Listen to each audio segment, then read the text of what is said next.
দেশের সর্ববৃহৎ স্থলবন্দর বেনাপোলে কর্মরত শ্রমিকদের সঙ্গে মতবিনিময় করেছেন যশোর ৮৫-১ আসনের বিএনপির মনোনীত ধানের শীষ প্রতীকের প্রার্থী আলহাজ নুরুজ্জামান লিটন।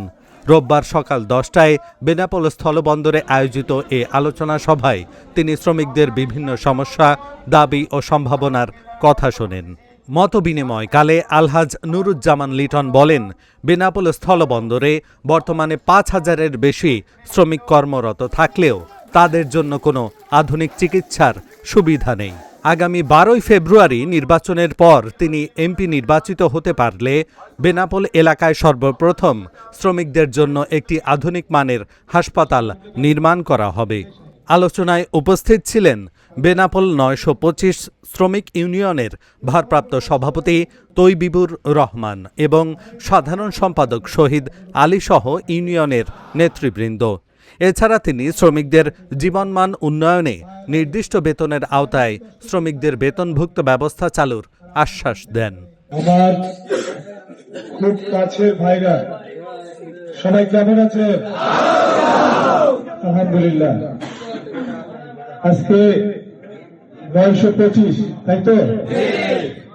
৯২৫ আপনাদের আমন্ত্রণে আমাকে এখানে সুযোগ দিয়েছেন দুটো কথা বলার জন্য।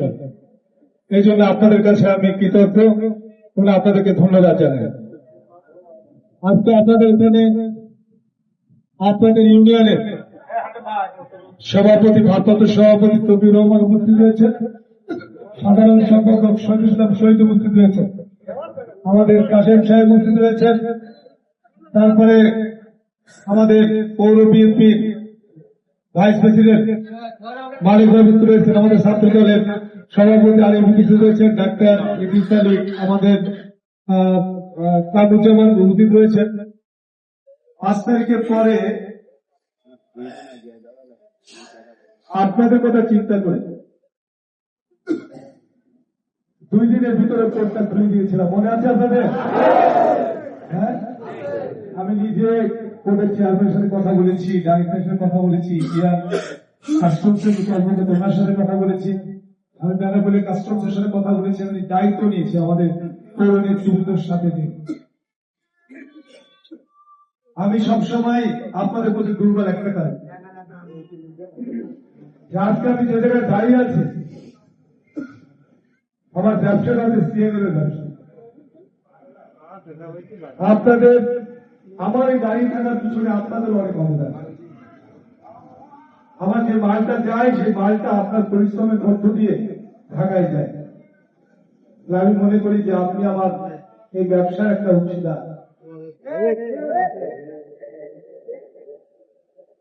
আমি আলহাজ আলী কদর সাহেবের সভায় থেকে আপনাদের সাথে আমার সম্পর্ক। কদর সাহেবকে আপনাদের জন্য আগেই যারা জেনারেশন ছিল, আগে আলী সরকার, ইসলামিক সরকার, ইসরায়েল সরকার, তখন থেকে আপনাদের সাথে আমার এই পটের যারা আমার এই যে ভাইরা রয়েছে এদের সাথে আমার খুব গভীর সম্পর্ক ছিল।